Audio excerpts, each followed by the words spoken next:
This is Call Me in a Fund.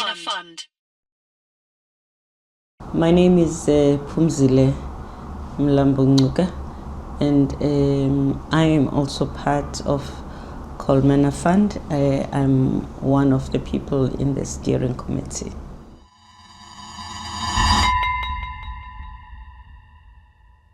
Well, it was important for me to get involved in politics as a young student in a country that was ruled by apartheid, because we needed change, and we needed to mobilize.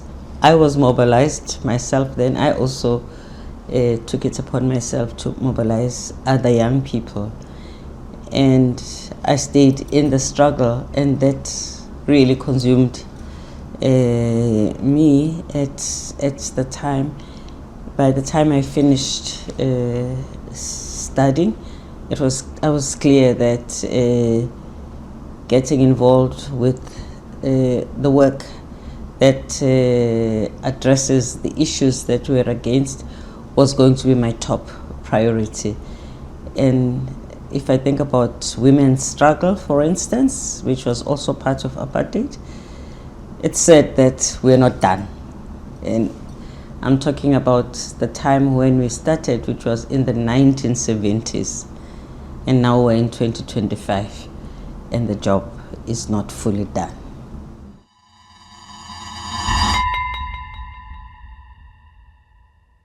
The challenges of the women in South Africa are similar to the challenges of women anywhere else in the world. The issue of violence against women. As you know, most of the violence is with partners and people women know, but also violence in public spaces. Some women meet their perpetrators in public spaces.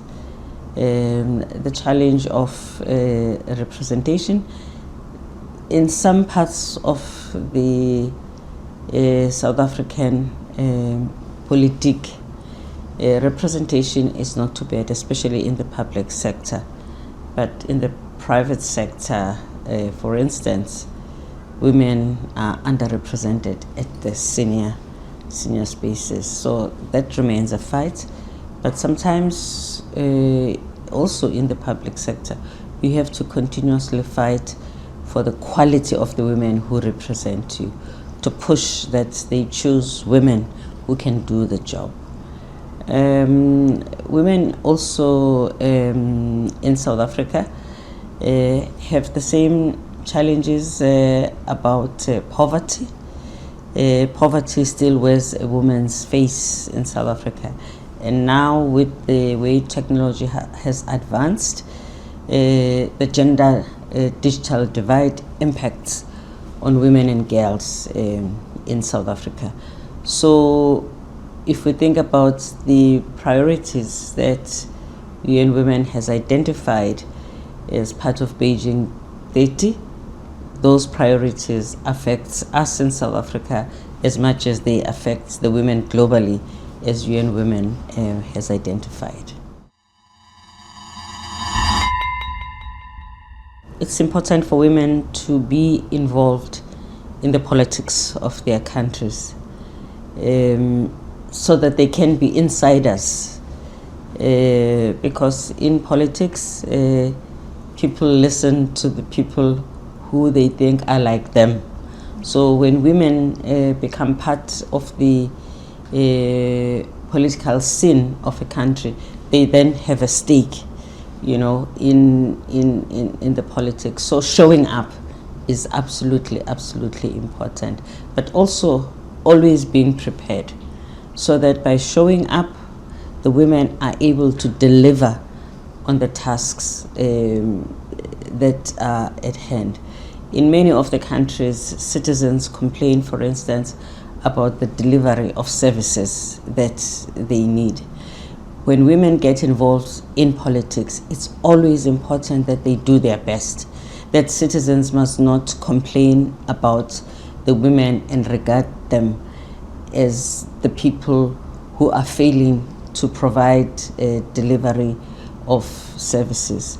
It's also important that women are active in the debates of the organizations they are part of, so as to make sure that their voices, their ideas are also being heard and are implemented.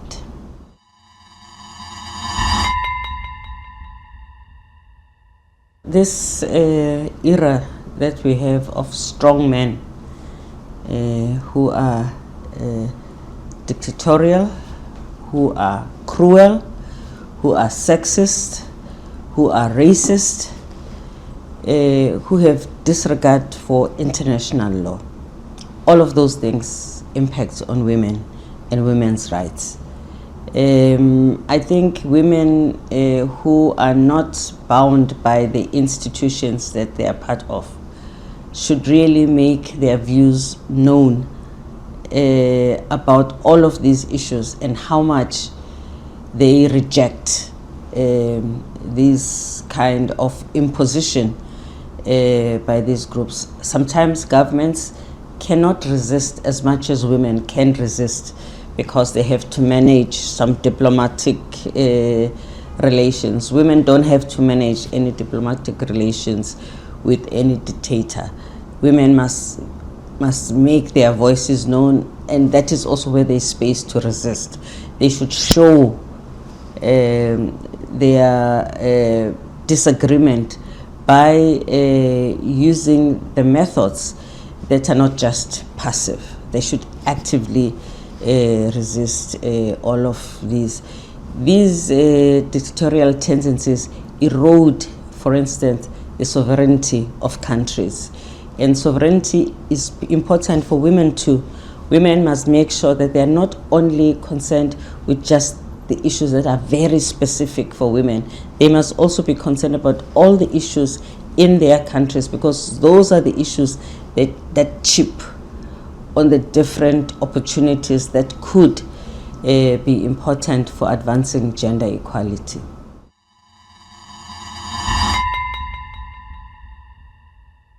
Philanthropy is very important and will be important in the future, because philanthropy is solidarity. It is the solidarity expressed by those who have resources to support the other people in their important endeavors of making their lives better. And it will always be important as humanity to show that solidarity to each other. And now that solidarity of the philanthropist is very much important, because we are now at the end of receiving overseas development.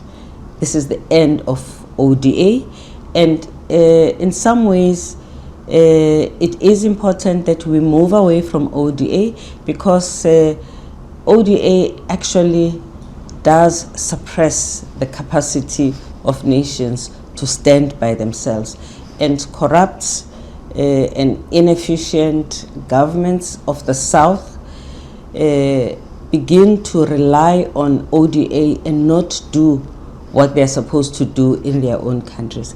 There's something wrong when a government in the South is over dependent for the health needs of their citizens on foreign governments. So as much as it's hurting us and it's difficult, and philanthropy can help to intervene and cushion the pain that the governments in the South will feel, but in the long term, we have to live in countries that don't depend on ODA.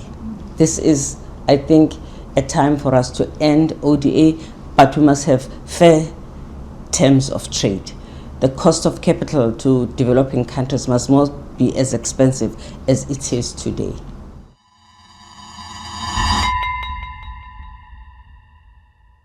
Really, democracy means we all do our best in our countries to give each other freedom. Freedom to speak, freedom to live our lives that are fulfilled, to have access to education, access to health needs, and to be active in the economy, and not to have any barriers that discriminate against some group and advantage the other group. And we have leaders that are accountable, that do things on our behalf in consultation with us and become accountable to us when times are bad and when times are good. It is not right that when people have been elected, they just stay up there and do their own thing without any consultation with the citizens. In a democracy, you have to and fro. It is a consultative process.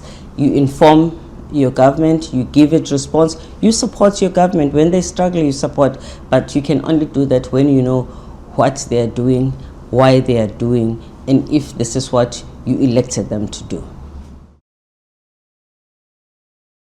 This is Call Me in a Fund.